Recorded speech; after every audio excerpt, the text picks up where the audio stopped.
Hello friends, ધોરણ 7 સામાજિક વિજ્ઞાન પાઠ 9 પૃથ્વીની આંતરિક રચના અને ભૂમિ સ્વરૂપો. છેલ્લો લેક્ચર છે. અગાઉના લેક્ચરની અંદર આપણે જે કંઈ ભણ્યા છીએ તેનું નાનકડું એવું રિવિઝન કરીને આજે આપણે સમુદ્રના મોજાનું કાર્ય, હિમનદીનું કાર્ય અને પવનનું કાર્ય જોઈને સ્વાધ્યાયની થોડીક ચર્ચા છે તે કરીને આ પાઠ પૂર્ણ કરીશું. અત્યાર સુધી આપણે ભણ્યા તેમાં પૃથ્વીનો ગોળો આપણે જોયું કે પૃથ્વી છે એક તો ગોળા સ્વરૂપે છે, બરાબર છે. અન્ય ગ્રહો પરથી પૃથ્વીના જે ફોટા લીધેલા છે તેમાં પૃથ્વી કેવી દેખાય છે તો કે ગોળા સ્વરૂપે નારંગી આકારનો ગોળો છે તે દેખાય છે.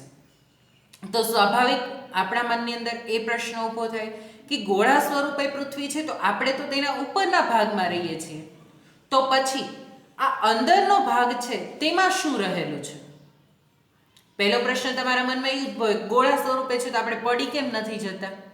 તો વિદ્યાર્થી મિત્રો, તમે એક માટલું લ્યો, બરાબર છે. એ માટલું ફૂટી ગયેલું હોય ને એનું નાનકડું એવું ઠીકરું તમારા હાથમાં આવે તો એની સપાટી તમને કેવી દેખાશે? તમને એવું લાગશે કે એ ગોળો હશે? નહીં લાગે. તો તેવી જ રીતે પૃથ્વી ખૂબ જ વિશાળ છે અને આપણે તો તેના નાનકડા એવા ભાગ ઉપર વસવાટ કરીએ છીએ. એટલા માટે આપણે છે તે પૃથ્વીની આટલી મોટી વિશાળ રચના છે તેને જોઈ શકતા નથી, પરંતુ અન્ય ગ્રહ પર જઈને આપણે પૃથ્વી વિશેના ફોટા જે લીધા છે તેમાંથી ખ્યાલ આવે છે કે પૃથ્વી ગોળા સ્વરૂપે છે. હવે આ પૃથ્વીનો ગોળો છે તો તેના અંદરના ભાગમાં શું રહેલું છે? તો ગરમ મેગ્મા અંદરના ભાગમાં છે તે રહેલો છે, બરાબર છે. પૃથ્વીનો ગોળો છે તે 4 ભાગમાં વિભાજિત છે. તેના વિશેની ચર્ચા આપણે કરી છે. આપણે જે ભાગ પર રહીએ છીએ તે સિયાલ, બરાબર, સિલિકા અને એલ્યુમિનિયમ મિશ્રિત હોવાથી તે સિયાલ એટલે કે પૃથ્વીનું બાહ્ય કવચ જેના ઉપર આપણે વસવાટ કરીએ છીએ. સમુદ્રની સપાટી છે તેને સીમા તરીકે ઓળખવામાં આવે છે. તે સિલિકા અને મેગ્નેશિયમથી બનેલી છે, એટલા માટે તેને સીમા તરીકે ઓળખવામાં આવે છે. એટલે બહારનો જે પોપડો છે, બરાબર છે, ચિત્રની અંદર તમે બ્રાઉન કલરનો જે ભાગ જોઈ રહ્યા છો, બરાબર છે, એ શું છે? તો એ બહારનો પોપડો છે, જે કેટલો છે? 35 કિલોમીટર જેટલી જાડાઈ છે તે ધરાવે છે. હવે આ પોપડાની અંદરનો જે ભાગ છે, બરાબર, જે મેન્ટલ તરીકે ઓળખીએ છીએ આપણે, તે 2900 કિલોમીટર જેટલી જાડાઈ છે તે ધરાવે છે. મેન્ટલની અંદરનો ભાગ છે તેને ભૂગર્ભ કહેવામાં આવે છે. બંને ભાગ ભૂગર્ભ જ છે, પરંતુ બાહ્ય ભૂગર્ભ અને આંતરિક ભૂગર્ભ તેમ તેના 2 વિભાગો છે તે પાડવામાં આવેલા છે, જે 3500 કિલોમીટર જેટલી જાડાઈ ધરાવે છે. એટલે તેને નિર્ફે તરીકે જે ભૂગર્ભનો ભાગ છે તેને ઓળખવામાં આવે છે, કારણ કે તે નિકલ અને ફેરસ બેનો છે એ સમય મળીને તે બનેલો છે, એટલે તેને નિર્ફે તરીકે ઓળખવામાં આવે છે. આમ પૃથ્વીના ગોળાની રચના છે તે આપણે સમજ્યા.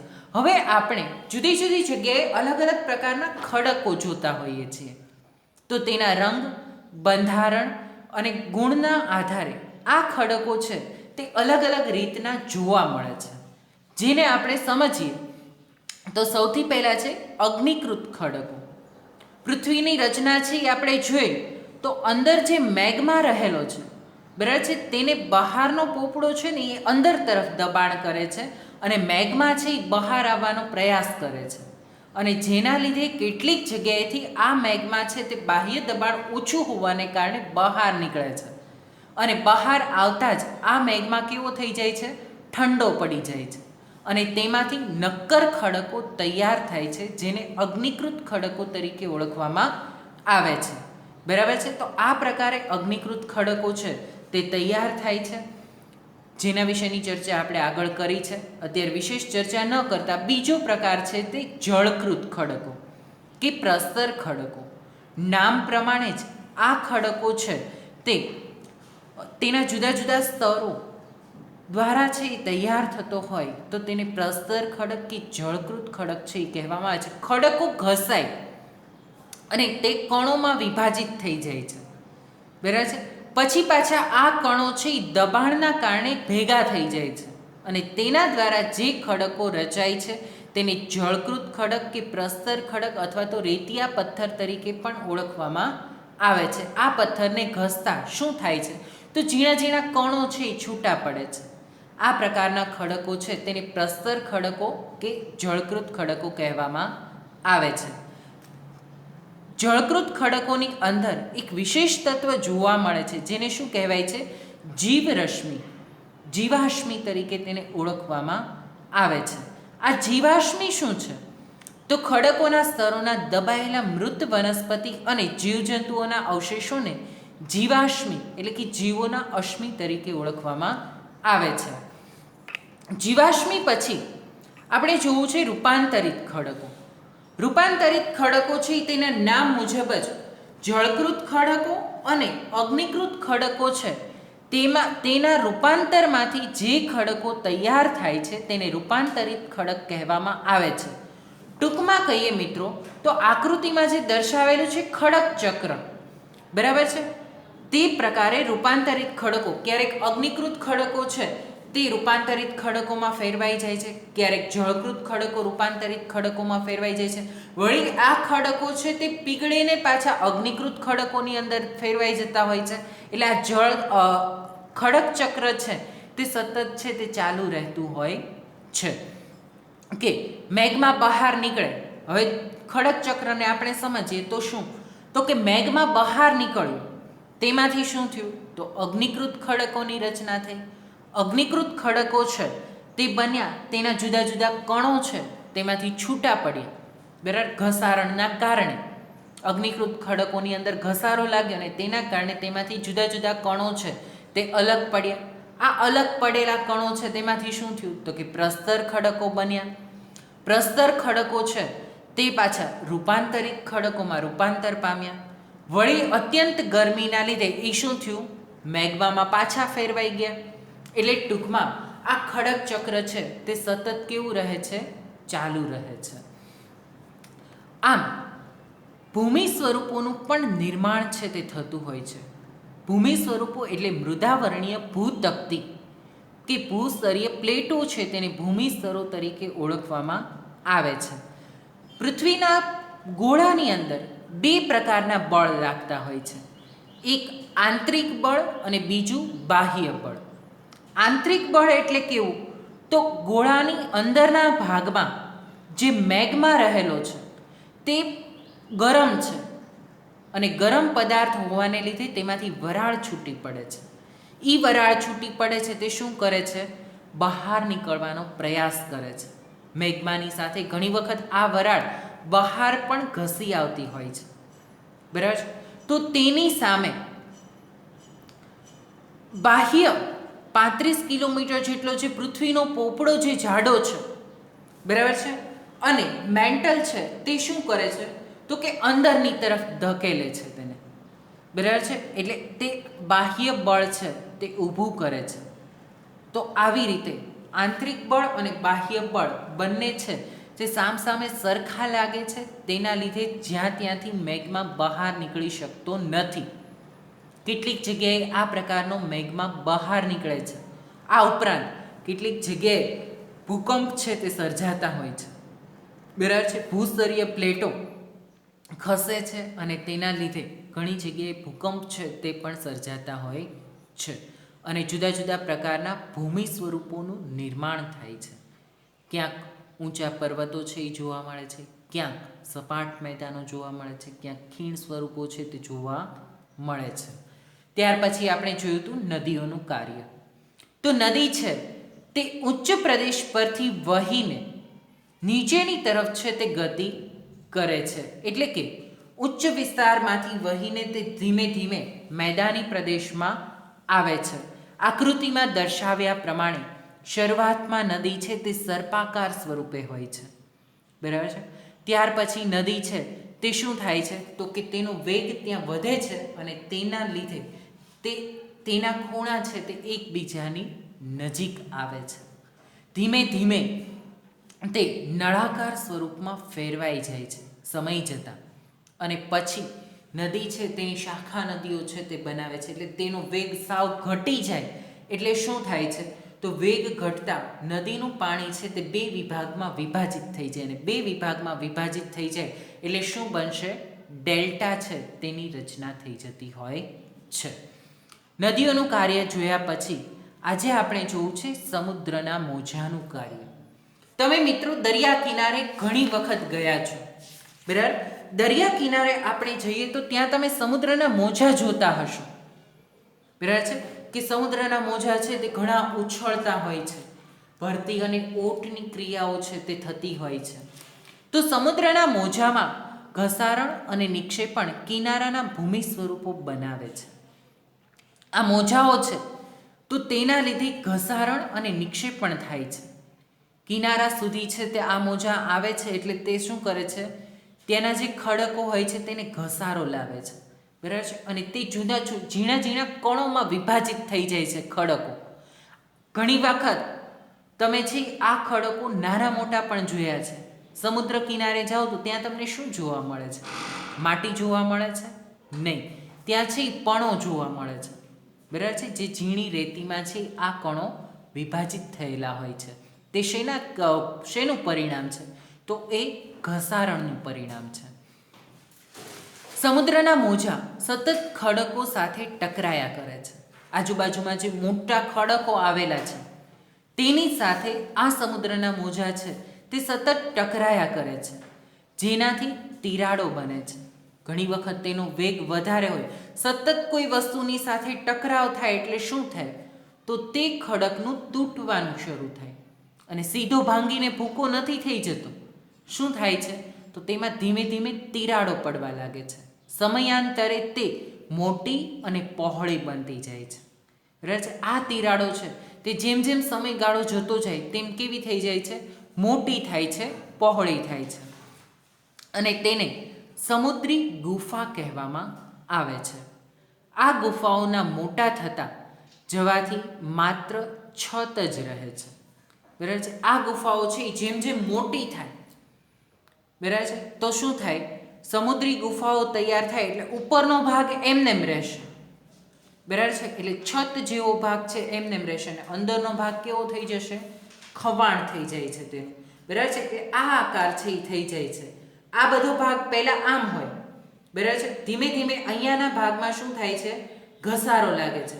ઘસારો લાગતા આ ભાગ છે એ ઘસાઈ જાય છે અને ઉપરની માત્ર છત રહે છે અને નીચેનો ભાગ છે એ કેવો થઈ જતો હોય છે, ઘસાઈ જતો હોય છે. એટલે આમ છાપરા જેવું છે એ ત્યાં પથ્થરોની અંદર જોવા મળે છે, જેનાથી તટીય એટલે કે મહેરાબ કે કમાન બને છે. સતત ઘસારણથી છતને તોડી નાખે છે અને ફક્ત દિવાલો રહે છે. પછી સતત ઘસારણ થતાં એ છત ક્યારેક શું થાય, નીચે પડી જાય છે, તૂટી જાય છે અને ફક્ત પાછી દિવાલ રહે છે. જે દિવાલ જેવા ભૂમિ સ્વરૂપને સ્ટેક તરીકે ઓળખવામાં આવે છે. સમુદ્ર જળની ઉપર લગભગ ઉર્ધ્વ થયેલા ઊંચા ખડકાળ કિનારાને સમુદ્ર કમાન કહે છે અને સમુદ્રી મોજા કિનારા પર નિક્ષેપણ જમા કરી સમુદ્રી પુલિનનું નિર્માણ કરે છે. એટલે કે આ મોજા છે તે સમુદ્રી પુલિન હોય તેનું નિર્માણ કરે છે. ત્યાર પછી હિમનદીઓ. હિમનદી, હિમ એટલે શું, બરફ, બરાબર છે? અને બરફ હિમાલયના કેટલાક ક્ષેત્રો છે, બરાબર છે, ત્યાં આવી હિમનદીઓ પણ જોવા મળે છે. અત્યંત ઠંડો વિસ્તાર હોવાને કારણે નદીઓનું પાણી છે તે શું થાય છે, જામી જાય છે, બરાબર છે? અને તેના દ્વારા હિમનદીઓનું નિર્માણ થતું હોય છે. હિમનદી હિમાચ્છાદિત પર્વતીય ક્ષેત્રોમાં બરફની નદીઓ બને છે. હિમાચ્છાદિત એટલે બરફથી આચ્છાદિત પર્વતીય ક્ષેત્રોની અંદર આ પ્રકારની હિમનદીઓ એટલે કે બરફની નદીઓ તૈયાર થાય છે. હિમનદીઓ નીચેના નક્કર ખડકોથી ગોળષ્મ માટી અને પથ્થરોનું ઘસારણ કરી વિશિષ્ટ ગોળાશ્મી છે ભૂમિદૃશ્યનું નિર્માણ કરે છે. હિમનદી ઘસારણ દ્વારા યુ આકારની ખીણનું નિર્માણ કરે છે. હિમનદી પીગળતા પર્વતીય ક્ષેત્રોમાં આવેલા કોતરોમાં પાણી ભરાય અને સરોવર એટલે કે ટાણનું નિર્માણ થાય છે. હિમનદી દ્વારા લાવવામાં આવેલા પદાર્થો જેવા કે નાના મોટા ખડકો, રેતી અને કાંકરા નિક્ષેપિત થતાં વચ્ચે ડ્રમલીન ભૂમિ સ્વરૂપની રચના થાય છે. આ રીતે હિમ નદીઓ છે તે પણ આંતરિક રીતે ભૂમિ સ્વરૂપો છે તે તૈયાર કરે છે. ત્યાર પછી છે પવનનું કાર્ય. પવન દ્વારા પણ જુદા જુદા પ્રકારના ભૂમિ સ્વરૂપો છે તે તૈયાર થાય છે. રણમાં પવન એ ઘસારણ અને નિક્ષેપણનું મુખ્ય પરિબળ છે. રણ પ્રદેશ છે ત્યાં પવન દ્વારા એટલા જોરથી રણ પ્રદેશની અંદર મિત્રો પવન ફૂંકાતા હોય છે કે જ્યાં પર્વત હોય ત્યાં ખાડો બની જતો હોય છે, અને જ્યાં ખાડો હોય ત્યાં પર્વતની રચના તૈયાર થઈ જતી હોય છે. બરાબર છે. આવા રેતીના ઢૂવા છે તે ત્યાં ઊભા થઈ જતા હોય છે. ચિત્રની અંદર તમે રેતીના ઢૂવા જોઈ રહ્યા છો. પવન ખડકોના ઉપરના ભાગની સરખામણીએ નીચલા ભાગને સરળતાથી ઘસે છે. આથી આવા ખડકોના આધાર સાંકડો અને મથાળું મોટું રહે છે. રણમાં ભૂછત્ર આકારના ખડકો જોવા મળે છે, જેને સામાન્ય રીતે ભૂછત્ર ખડક પણ કહેવામાં આવે છે. તેમાં ભૂમિ સ્વરૂપને ભૂછત્ર ખડક કહે છે. પવનની ગતિથી પોતાની સાથે રેતીના એક સ્થળેથી બીજા સ્થળે તે છત્રો છે તે પહોંચી જતા હોય છે. જ્યારે પવનની ગતિ અટકે છે ત્યારે તે રેતી જમીન પર પથરાઈને નાની ટેકરી બને છે. તેને ઢૂવા એટલે કે બારખન કહેવામાં આવે છે. પવનની અત્યંત ગતિના લીધે રણની રેતી છે ને મિત્રો ખોદવી ન પડે. બરાબર છે. ચોંટેલી નથી હોતી, કેવી હોય છે, છૂટી છવાઈ હોય છે. અને તેના લીધે તે પવનની ગતિથી આ રેતી છે તે એક સ્થળેથી બીજા સ્થળે છે તે જતી રહે છે, અને તેના લીધે રેતીના ઢૂવા એટલે કે બારખન છે તે નિર્માણ પામે છે. જ્યારે રાજસ્થાનના રણમાં આ પ્રકારના ઢૂવા જોવા મળે છે તેને દૂર લઈ જાય છે, જ્યારે માટીના કણ વિશાળ વિસ્તારમાં નિક્ષેપિત થઈ જાય છે. તેને લેઓસ કહેવામાં આવે છે. ચીનમાં મોટા લેઓસ જોવા મળે છે. ચીનની અંદર પણ આ પ્રકારના મોટા લેઓસ એટલે કે રેતીના ઢૂવા છે તે જોવા મળે છે. આમ જુદા જુદા ભૂમિ સ્વરૂપોનું નિર્માણ છે તે અલગ અલગ પ્રકારે છે તે થયેલું જોવા મળે છે, અને આ પ્રકારે જુદા જુદા પ્રકારના ભૂમિ સ્વરૂપો છે તે તૈયાર થતા હોય છે. તો આ પાઠ છે તે અહીંયા પૂરો થાય છે. સૂચના જે આપું છું તે મિત્રો ધ્યાનથી સાંભળો. તમારે લેક્ચર છે તેની સાથે તમને હોમવર્ક આપવામાં આવે છે. બરાબર છે. દરેક લેક્ચર પછી જે હોમવર્ક આપવામાં આવે છે તે તમારે હોમવર્ક રફ બુકની અંદર લખવાનું હોય છે, અને પાઠ પૂરો થાય ત્યારે પાઠની પાછળ પાઠ્યપુસ્તકમાં તમને જે સ્વાધ્યાયના પ્રશ્નો આપેલા છે, આ સ્વાધ્યાયના પ્રશ્નો અહીં દેખાય છે તમને. બરાબર છે. આ સ્વાધ્યાયના પ્રશ્નો જે છે તે દરેક પ્રશ્નોની નોંધ તમારે ફેર બુકની અંદર કરવાની છે. એટલે સામાજિક વિજ્ઞાનની પાકી બુક જે તમે બનાવો છો તેમાં આ પ્રશ્નો છે એ તમારે લખવાના છે. હોમવર્ક જ્યારે લેક્ચર હોય તે જ દિવસે હોમવર્ક કરીને સાંજ સુધીમાં તમારે વોટ્સએપ નંબર ઉપર હોમવર્ક છે એ જમા કરાવવાનું છે. બરાબર છે. દરેક વિદ્યાર્થીઓને આ સૂચના લાગુ પડે છે. ગૃહ કાર્ય તમને જે આપવામાં આવે છે તે તમારે વોટ્સએપમાં જમા કરાવવાનું રહેશે. તો આ પ્રમાણે છે એ તમારે કામ કરવાનું છે. આ પાઠ પણ અહીંયા પૂરો થાય છે. હવે પછીનો પાઠ આપણે જે શરૂ કરશું તેના વિશેની વાત છે એ પછી કરશું. પાઠના સ્વાધ્યાયના પ્રશ્નો આજે હોમવર્ક નથી, કારણ કે પાઠના સ્વાધ્યાયના પ્રશ્નો તમારે ફેર બુકની અંદર લખવાના છે. બરાબર છે. એટલે જે લેક્ચરનું હોમવર્ક સ્વાધ્યાયના પ્રશ્નો હોય તો ત્યારે હોમવર્ક ન હોય. એટલે આજે છે એ તમારે પાઠના સ્વાધ્યાયના પ્રશ્નો છે તે ફેરબુકની અંદર તેની નોંધ કરવાની રહેશે. બરાબર છે. ત્યાં સુધી રાખીએ છીએ. Thank you.